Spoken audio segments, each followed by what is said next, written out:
I don't know if I want to talk about this. This video is going to be difficult. And the only reason why I feel like it's going to be difficult is because of the wholesalers that I've worked with. If they watch this video, I'm sorry, but these are the facts.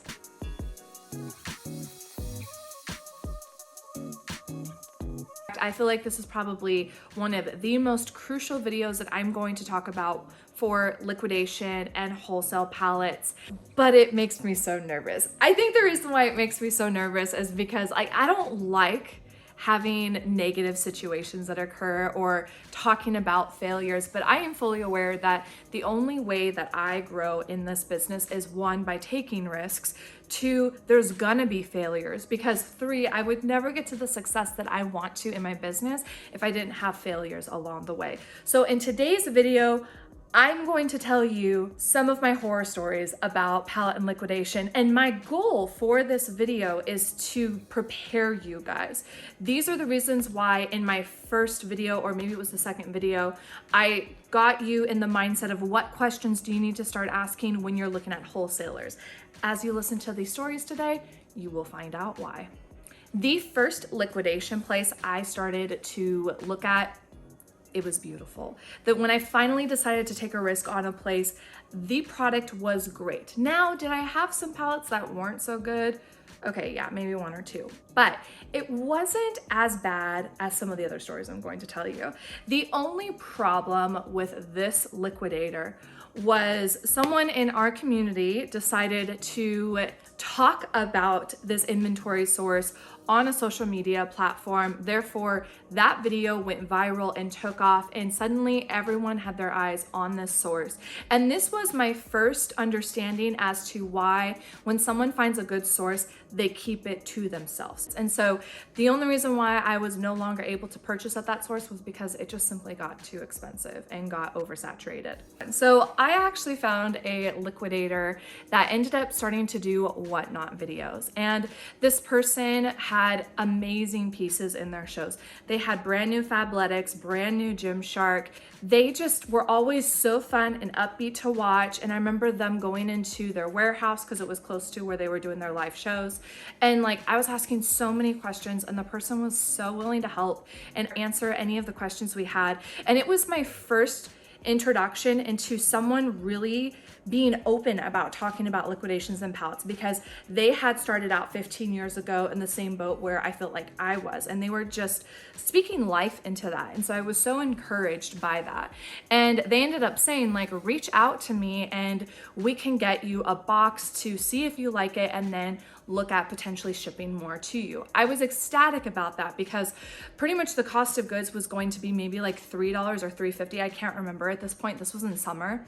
And they gave me 2 boxes. Now, bear in mind, this was a really weird communication back and forth, and I really should have saw the red signs then, but it wasn't until what happened at the end that I was like, okay, I understand what personality you are. So they ended up like being very like forthgoing, like, oh, I'm sorry I was so late with this excuse, this excuse. Here is the cost that it's going to be for shipping, and then like screenshot it. See, I'm not lying. Like, here is going to be the cost. And I was like, I trust you. Like, it's fine. Like, I don't know why you're doing this. Little foreshadowing there. And then I finally got the boxes. So the thing that was really interesting was the day that I got the boxes, this person actually went live again on Whatnot. And again, doing their normal thing, which then I realized later was a skit. It's not genuine at all. They were showing yet again, like Fenty stuff, Fabletics, Gymshark, like all of these great brands. And I opened my boxes. It is unbranded stuff. It is like, I think I maybe had one Good American piece in that box. And it was like a sports bra. I think that was the brand. No, it was Girlfriend Collection. That's what I had. And it was like a small sports bra. The only reason why I think that landed in the box was because there was no, like on the poly bag outside of the item, it didn't have any markings for Girlfriend Collection. It just looked like a cheap bag on the outside of this garment. And like, I did have a couple pieces like Karl Lagerfeld, but it was just like graphic tees that were going to only sell for like 34 something. And I remember watching the video and immediately messaging that person going, you know, I'm confused because you were expressing that the stuff that we were going to have in the boxes were going to be like the stuff that you've been showing in your lives. Do you have a different box? That was all I asked. I was like, do you have a different tiered system when it comes to your boxes? This person went off on me. They were like, I've never had anyone complain about my boxes before, but you know, there's always one. Or you live and learn, or something like that. And I was like, so do you have a tiered system with your boxes? Like if I had maybe paid more cost of goods, would I had different brands? Look at how much money I make on a regular basis, and I have all of these reviews, and I have done so well over the years, and I've always hustled and worked my way there, and I can sell anything, whether it's unbranded or not. And I'm like, so do you have a tiered system with your boxes? If you know anything about narcissistic personalities, I got a big encounter with that in 2019 to the point where I did pretty much through COVID a deep dive into different personalities and what you can potentially experience when you are working in the business realm, if you are an entrepreneur, if you're in politics. I mean, it can be anywhere. It's just being aware of certain signs. And I realized like that is what this person was doing. They were completely gaslighting me and not answering my questions, which is a very common thing that someone who has a narcissistic tendency will do. It's like you answer a direct question and it's like the 3 cups with a ball underneath. It's like switching it around. It's like, whoa, where'd the ball go now? And it's like, I'm not asking about where the ball goes. I'm asking what 2 + 2 equals. They're always trying to veer you away from the actual encounter. And it was really funny because close to the end of the conversation, she had alluded to there being a different system with their boxes. And I was like, oh, so you do have a tiered system with your boxes. Crickets, never heard from her again. She ghosted me. You live and learn. That was, I think, like $500 down the drain. I ended up making some money back on my pieces, but I immediately gave that person a poor rating.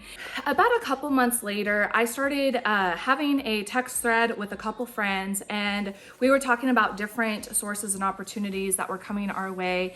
And we were just working together to purchase in bulk because a lot of the suppliers that we were finding, it was like this low cost of goods if you buy this much in units. And so we were like, okay, bet, let's go ahead and take a look at how much we can pitch in. Do you guys want half? Do you want a quarter? We were coming together to buy one order and then splitting it amongst us. The one downside to that was one of the suppliers that we had wasn't always good with attention to details. You know, like they wanted you to pay per unit, but then when we would get the shipment in the mail, we were lacking in units. So say we had 50 in this brand, 100 in this brand, 200 in this brand, we'd get in and it would be like 34 in this one, 99 in this one, and like 189 in the other one. And it doesn't seem like it's a lot, but when a wholesaler is saying you're gonna pay per unit, I'm sorry, but I expect to get all of my units, especially when we were like splitting between our friends. And so it wasn't something that was really sustainable for us because unfortunately we're having to shift money back and forth to like refund each other. And that just wasn't something that was going to be beneficial for us long-term, especially for tax season. I just had to deal with that. And I felt so bad for my bookkeeper. Another time I had ordered some kids clothing as well as another brand from a different supplier. I got the brand in the mail, but I didn't actually get my kids' items. And so when I reached out to the people, they were like, oh, well, the kids were supposed to ship at the same time. Didn't you get it? And I was like, no, I got 2 boxes, but that was the 100 units that I had gotten of. This other brand is the kids on the way. And they're like, oh, I'm so sorry. I'll give you a refund. A week later goes by and there is no refund. So I reach out to them again and they're like, oh, well, I gave that up to customer service. They should have done that. I'll go check into it. Within 24 to 48 hours later, I respond again and say, hey, what's the update? And they're like, oh, the item shipped. So I'm so sorry that didn't get communicated. And I'm like, I understand that if you're a bigger wholesaler, it might take a little bit to get some messages around, but I think almost 2 weeks is sufficient to have informed the people to stop getting your curated box together and for a refund to come in. So I felt like I was kind of whiplashed, like delay, delay. Oh, hey, it's actually shipped now. Well, I didn't need the product anymore at that point. And so I was like, it's gone. I expected it to come a month ago and it hadn't came. So that's why I needed this refund.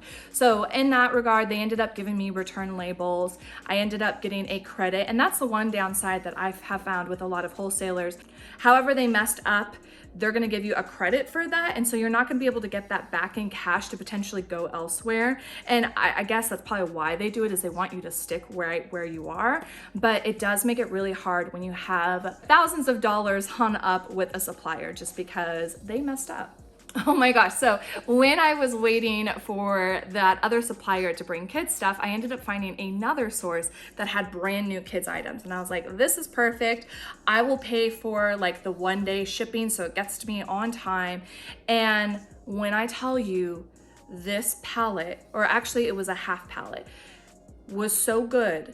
Like, I was almost in tears. I was like, this is the best that I could have expected. I am so grateful for everything that came in there. I immediately messaged the people and I was like, thank you so much. Unfortunately, because I had so much money hung up with other people waiting to get refunds or waiting to get credits back, I wasn't able to purchase some of the other like half pallets and pallets that I was looking at for the supplier. But I was like, I will definitely be coming to you more. You have amazing product. Within 1 week of me talking with them about that, they ended up announcing on their Instagram that they were closing their warehouse. So again, this is just that point that I want to reiterate is, number one, you don't rely on one supplier because they could close shop. Everyone could find out about them. They could move across the country. They could end up with new management that doesn't treat you as well as the other management did before. You just never know what is going to happen. Their source could dry up. Therefore, they are unable to sell you the stuff that they were selling before. There is an array of different things that can occur. So as I started to build relationships with wholesalers over the last almost a year now, I have constantly reminded myself that I cannot rely on one source to be my sole place to get my inventory. Another time, this was around Thanksgiving, I was ecstatic because there was a source for a very popular brand that I was seeing catching wave on live selling platforms. And I was like, this is gonna be perfect. Based on what they had informed me of, it was going to be shoes, jeans, shirts, jackets, like the whole line from this brand. It wasn't just going to be like one specific thing. And again, it was one of those moments where it was like, if you want to get this low cost per good, you need to buy this much in units. And so I'd reached out to my friends and I was like, what do you think? Do you want to go in on this? And they were like, heck to the yes, let's go do that. So I ended up collecting the money from them, sending it their way. A month goes by and we haven't heard anything. Within about 2 weeks, I was like, hey, what's going on? I'd like to know what the ETA is on this. And they had made the comment like, oh, we haven't even received it yet. And I was like, hold on. You mean to tell me that you came to me and said, hey, do you want this brand? And you had no idea, like you hadn't even seen the inventory? Like, how could you tell me what you were going to be getting? Because that has happened before. I've had people say, this is what's coming, and then that is not what is delivered to them. So I was like, how do you know? And did you honestly just pre-sale to me? Because that's thousands of dollars that I now have tied up because they're on the East Coast. The shipment's gonna get to them. They still have to separate everything and then curate my shipment and then send it my way, which was going to take another 5 to 7 business days. So I was like, we are at least like 2 weeks out from this point. Like, what in the world? So then a month comes and I'm like, where's the ETA on this? We still haven't received the shipment. I'm like, when do you expect it? It's been delayed because of XYZ and XYZ. And I'm like, we can't do this. Like, this was right in the middle of Christmas season. This was when I was supposed to be gearing up for my 12 days of Christmas on POSHMARK and on whatnot. And I was like, I can't have this much money held up right now. I'm not at that level where I have that much capital. So that was the moment for me that I was like, If you are wanting to build and really grow the amount of inventory you have on hand, you have to have a lot of capital. If you're trying to do that with live sales or even just standard listings, you have to have enough capital on hand to be able to fork out 6 to 10 grand somewhere and expect to not see that inventory 2 months from now. And you have to be planning that far ahead. Like, I'm gonna purchase this now and not expect to see it until 2 months down the road, because this order would have been bomb, I know 100%, and it would have sold so well through the winter season. But unfortunately, that didn't even come in until after Christmas, I believe. And at that point, that was past when I wanted it and needed it. So I ended up having to get a credit, again, hundreds of thousands of dollars in a credit. So I had to personally refund my friends at that point. And that was the sticky slope of then having the worst holiday season ever. And to be honest, I'm going to go into further details about our numbers from last year in a different video. In fact, that's going to be the next video right after this. So if that is something that you want to see as a full-time reseller, how much money did we make last year, I would hit that subscribe button and the bell notification so you don't miss when that one goes live. But yes, that made our financial strain this past holiday season really difficult.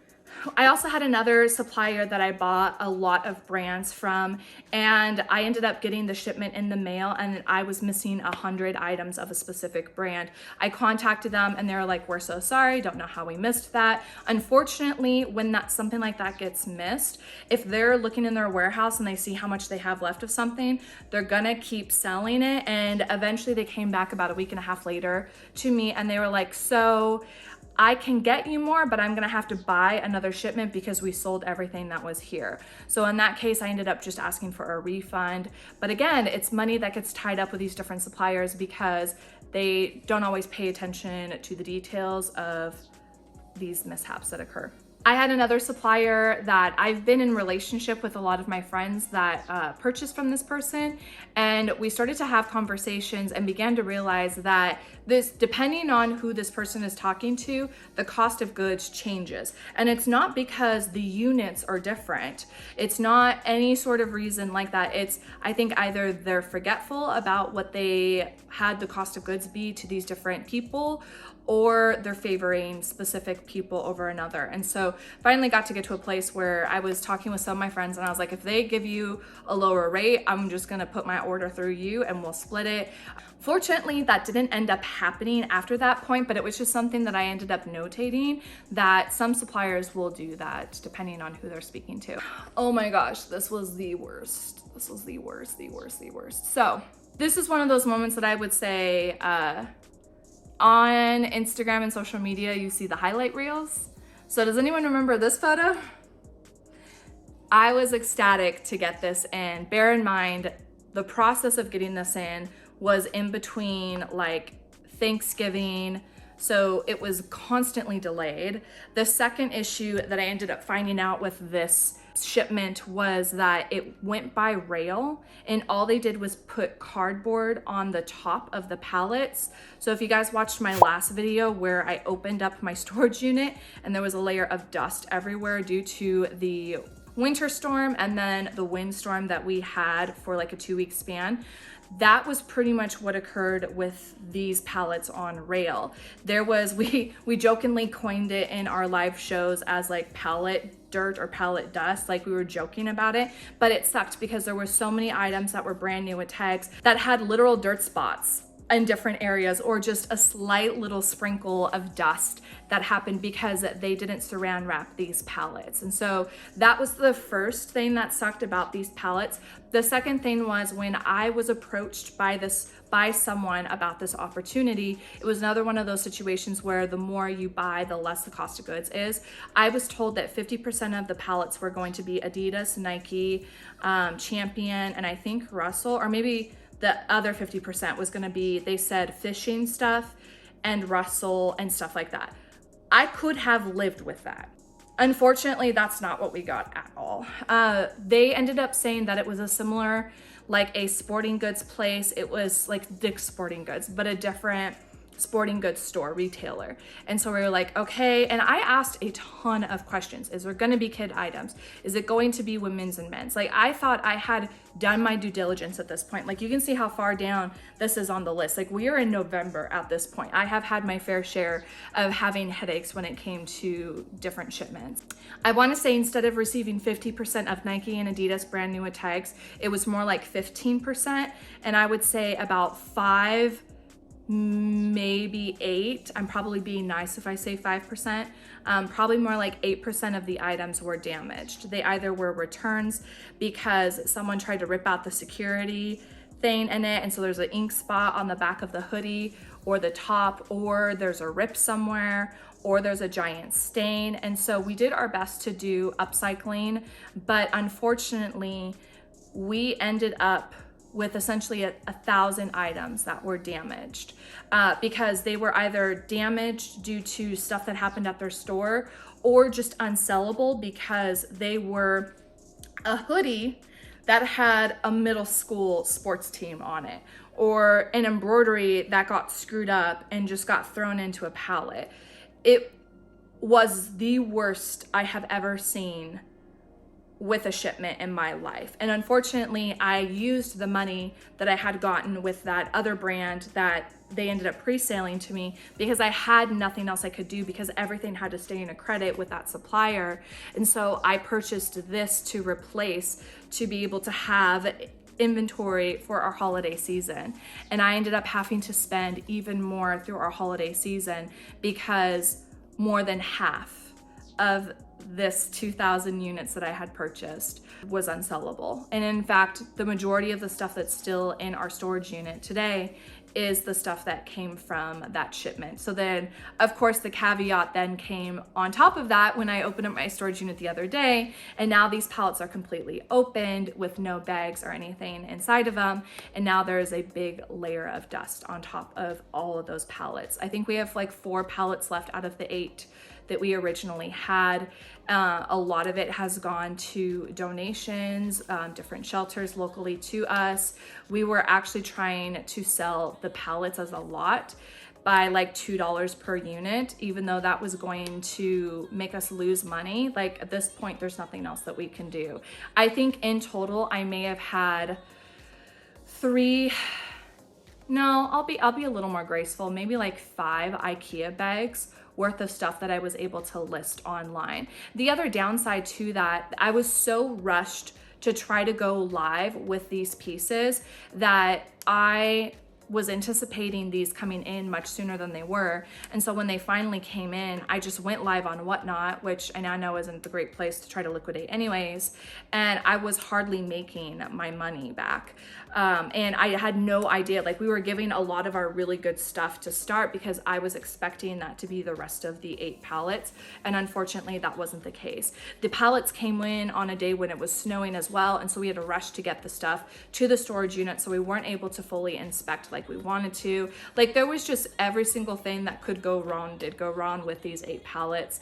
And it was one of those situations that I was reminded of what my friend Denali had mentioned to me when I did a interview with her probably like a year and a half ago now. But she was like, if you're going into the pallet game, if you're gonna purchase a shipment of some sort, if you're not comfortable with lighting that money on fire, don't do the order. I thought that this person that I was buying from, like, I had a good relationship with at first, and they completely screwed me over. And I was so, like, disappointed isn't even the right word. Like,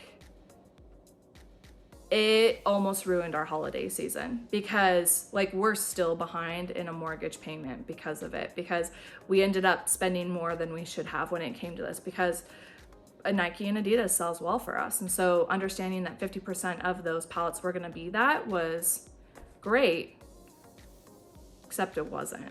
And unfortunately, when I actually reached out to the supplier, they were like, I don't know what happened, I'm so sorry. All we can do is give you a $500 credit because we split the shipping cost with you.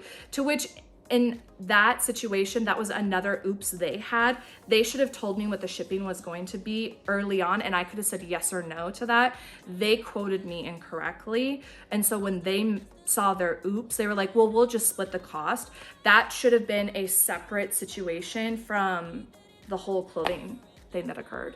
But I have been able to do my best to get myself back up on my feet. That was the biggest failure I've ever had when it came to liquidation, and I've learned a lot from that situation.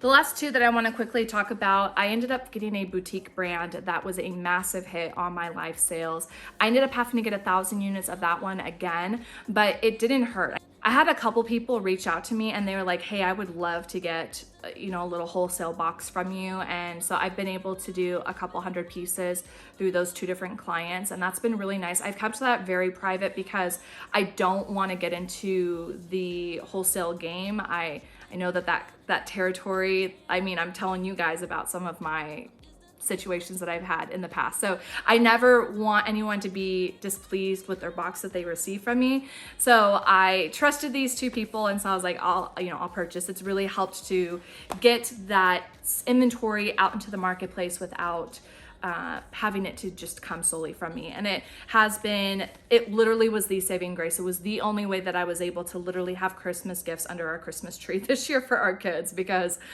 that other one, that was a bad situation. And then my last recent purchase that I did, and ended up taking 2 months to get to me. So the product ended up being fabulous. It was all brand new with tags. It's selling really good at this point. And I will say, even with some of these hardships that I've received, whether it was lack of units, delay in shipments, except for the 2 whoopses that we ended up having, like, this stuff has sold and I have made a profit on it. So does it come with a lot of stress? Abso-freaking-lutely. In fact, this stress is like on par with some of my former work stress. Reselling suddenly became really stressful. And that is another thing that I will be talking about in my next upcoming video about how our last year was with reselling full time, because I think there was a lot of really good lessons that I learned within this year that are gonna help us benefit moving forward in our reselling journey. So that is it for this video, you guys. I don't like talking so much negative, so I hope you saw the glimpse of the positivity that I genuinely had through this whole situation. While some of it was stressful and some of it was difficult, I learned so much through this season. I would not change it for the world. Live sales threw me in to something that I wanted to do for the last 2 years. I have been saying forever that I was gonna start getting wholesale liquidation and play around with getting pallets, and I finally did it because I had no other choice, and I learned a lot through the time that I did it, and I am so thankful that I was able to share this information with you. I would love to hear down below what was a lesson that you took away that you are going to implement as you are purchasing wholesale and your pallets. I'll see you guys in my next video. Bye.